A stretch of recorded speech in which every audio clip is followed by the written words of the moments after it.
नमस्कार, सनातन संस्कार पीठ में आप सभी का हार्दिक स्वागत है। रोजमर्रा की जिंदगी में हम अनेक लोगों से मिलते हैं। उनमें बहुत सारे लोग ऐसे होते हैं कि जिनकी अनुकूलता हमारे संपूर्ण जीवन पर प्रभाव डालती है। किसी विशेष व्यक्ति से मिलने जाना होता है जिससे आपका कार्य सिद्ध होता है। उसके मना करने से आपका कार्य खराब हो सकता है, आपकी प्रगति में रुकावट आ सकती है।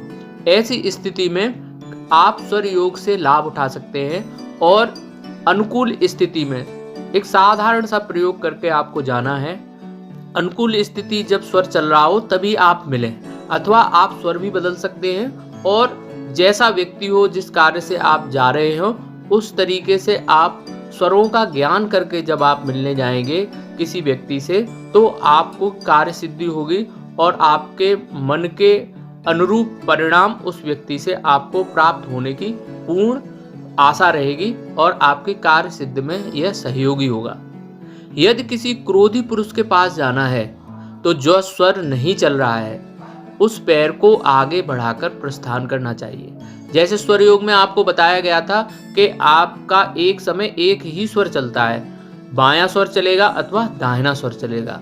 अगर कोई व्यक्ति क्रोधी है, आपको लगता है कि यह क्रोध करता है और मेरे जाते ही क्रोध करेगा, तो जब आप घर से निकल रहे हो उस समय आपको जो स्वर नहीं चल रहा है, जो अचलित स्वर है आपका, उस पैर को आगे बढ़ाना है।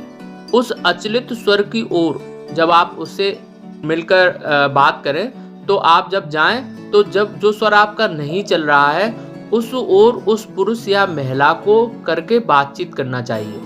जैसे कि मान लीजिए आपका बायां स्वर नहीं चल रहा है तो आप घर से निकलें तो बायां पैर ही पहले प्रस्थान के समय निकालें और जब उस व्यक्ति के पास जा रहे हैं तो आप उसके दाहिनी ओर बैठें।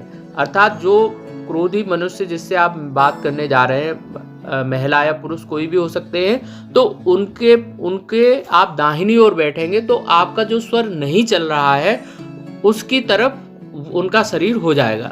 जैसे आपका बायां स्वर नहीं चल रहा है तो आप दाहिनी ओर बैठेंगे तो आपका जिस व्यक्ति से आप मिलने जा रहे हैं तो आपका बायां स्वर जो बंद स्वर है वह और वह व्यक्ति एक ही दिशा में हो जाएंगे। तो इससे क्या होगा, इससे क्रोधी व्यक्ति के क्रोध को आपका अविचलित स्वर जो चल नहीं रहा है वह स्वर शांत कर देगा और आपका जो स्वर नहीं चल रहा है वो उस व्यक्ति के क्रोध का जो ऑरा है, जो क्रोध की उसकी शक्ति है, जो उसकी क्रोध की भावना है, आपका अचलित स्वर उसका समन कर देगा। इससे आपके मनोरथ की सिद्धि होगी।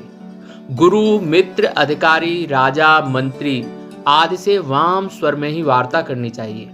अपने से बड़े जिनके आप विशेष आदर करते हैं, आपका मित्र, अधिकारी, राजा, मंत्री, इनसे आप जब विशेष अवसरों पर मिलें तो आपका वाम स्वर अर्थात इड़ा अर्थात चंद स्वर, आपका बायां स्वर जब चल रहा हो तब आप जाएं और तब इनसे वार्ता करें। कई बार ऐसे अवसर भी आते हैं जब कार्य अत्यंत आवश्यक होता है लेकिन स्वर विपरीत चल रहा होता है। ऐसे समय स्वर बदलने के प्रयास करने चाहिए। स्वर अपना बदलना है।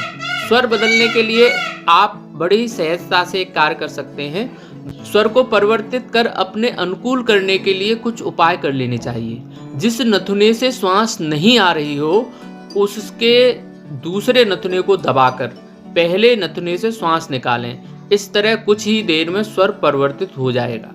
अर्थात यदि घर पे ही आपको स्वर परिवर्तित करना है तो घी खाने से वाम स्वर चलता है, आपका शीतल स्वर चलेगा, बायां स्वर जिसे हम चंद स्वर कहते हैं, और शहद खाने से दक्षिण स्वर चलेगा, अर्थात आपका सूर्य स्वर और आपका पिंगला नाड़ी चलेगी, सूर्य स्वर चलेगा। तो आप घर पर नहीं है और किसी से महत्वपूर्ण बात करनी है और आपको कोई क्रोधी व्यक्ति है और आपको ऐसे व्यक्ति से अचलित स्वर में बात करनी है, लेकिन अब जैसे बताया गया था कि गुरु, मित्र, अधिकारी, राजा, मंत्री आदि से आपका जब बायां स्वर चल रहा हो तब आपको मिलना है।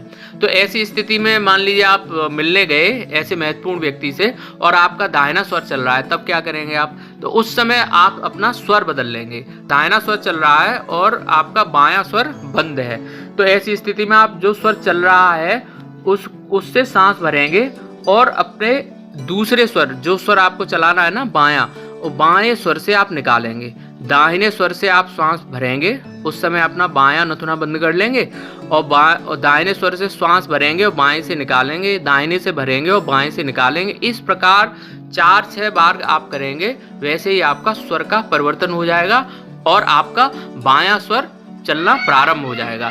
इस तरीके से आप अपने स्वर में कभी भी परिवर्तन कर सकते हैं। आगे आपको स्वर बदलने की और भी कई प्रकार की विधियां बताई जाएंगी। इस तरीके से आप स्वर योग से थोड़े ही प्रयास में मनोनुकूल आप अपना मंतव्य सिद्ध कर सकते हैं, अपने जीवन में परिवर्तन कर सकते हैं। आपको यह वीडियो अच्छा लगा हो तो चैनल को सब्सक्राइब करें, वीडियो को लाइक और शेयर करना ना भूलें। धन्यवाद।